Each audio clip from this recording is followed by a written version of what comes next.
चिंटू और बंदर डंबल उठा उठा के बॉडी बना रहे थे और पेंगुइन की तो अलग ही जॉगिंग चल रही है। लेकिन जब भालू एक्सरसाइज करना शुरू करता है तो उसके शरीर से बहुत गंदी बदबू निकलती है, जिसकी वजह से वो तीनों वहाँ से चले जाते हैं। भालू को भी जब अपनी बदबू का एहसास होता है तो उसे भी उल्टी आने लगती है और वो भी वहाँ से चल देता है। रास्ते में भालू को बहुत ही अच्छी खुशबू सूंघने को मिलती है और भालू उसी जगह पे पहुँच जाता है जहाँ से वो खुशबू आ रही। वो खुशबू एक गुलाब से आ रही थी और भालू अपने पूरे शरीर में उस खुशबू को रगड़ लेता है। चिंटू, बंदर और पेंगुइन कसरत कर ही रहे थे कि भालू दोबारा से उनके पास पहुँचता है और इस बार वो अपनी खुशबू से सबको दीवाना कर देता है। अब भालू की खुशबू सूंघने के लिए जंगल में सारे जानवरों की लाइन लग जाती है। आपका फेवरेट फ्लावर कौन सा है? कमेंट करके जरूर बताना।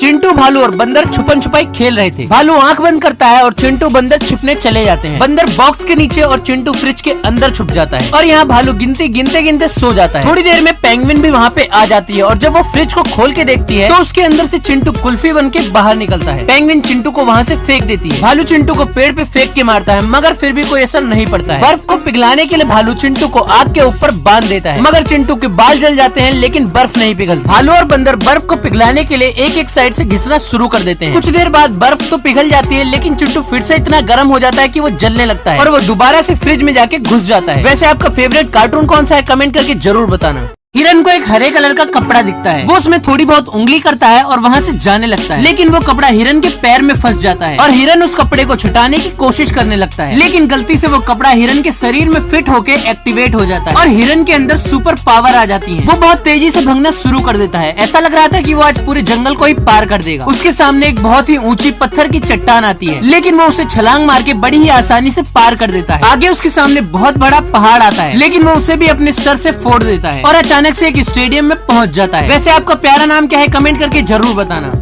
दो दोस्त एक लंबे सफर पर निकलते हैं लेकिन आगे इतनी बड़ी मुसीबत आ जाएगी ये उन्हें भी नहीं पता था। उन्हें अपनी मंजिल तक पहुंचने के लिए एक बहुत ही गहरी खाई को पार करना था लेकिन कैसे? बहुत कुछ सोचने के बाद वो लकड़ियों को इकट्ठा करके उन्हें जोड़ना शुरू कर देते हैं। शुरुआत में उनका प्लान काम करता है इसीलिए वो जंगल से और लकड़ियाँ काट के ले आते हैं लेकिन वहाँ पे रहने वाले लोग उन्हें ये सब करते हुए देख के उन्हें पागल समझते थे। दोनों बहुत मेहनत करते हैं और अपने पुल को और ज्यादा मजबूत बनाते हैं और आधा पुल बन के तैयार भी हो जाता है। आज के दिन उनका पूरा पुल बन के तैयार हो गया था लेकिन उसी रात बहुत ही तगड़ा तूफान आ जाता है। दोनों दोस्त पुल पार करने के लिए भगना शुरू कर देते हैं क्योंकि उन्हें भी पता था कि इतने तगड़े तूफान में उनके पुल का बचना लगभग मुश्किल है और ऐसा ही होता है। एक दोस्त तो दूसरी ओर पहुंच जाता है लेकिन दूसरा पुल से नीचे गिर जाता है। वैसे आपके सच्चे दोस्त का नाम क्या है? कमेंट करके जरूर बताना। फुल्लू मछलियाँ पकड़ने के लिए नदी के किनारे पहुंचता है। अपना जाल नदी में डालता है और मछलियाँ पकड़ना शुरू कर देता है। तभी एक शार्क उस नदी से लकड़ी के ऊपर आ जाती है और फुल्लू की ओर बढ़ने लगती है। तभी एक रस्सी उसकी पूंछ में फंस जाती है। वैसे दोस्तों कल सीजी मीट अपने मेरी 10 वीडियो को टेक डाउन कर लिया है और 2 स्ट्राइक भी दे दी है और तीसरी स्ट्राइक कभी भी दे सकते हैं जिसकी वजह से मेरा चैनल कभी भी डिलीट हो सकता है। इसीलिए मेरे दूसरे चैनल भैया जी के व्लॉग्स को जाके जल्दी से सब्सक्राइब कर लो जिसपे काफी अच्छे व्लॉग्स और शॉर्ट्स को वायरल करने की ट्रिक्स भी बताऊंगा। तो आप लोगों से रिक्वेस्ट है कि जल्दी से जाके उस चैनल को सब्सक्राइब कर लो। लिंक डिस्क्रिप्शन और कमेंट बॉक्स में पिन कर दी है।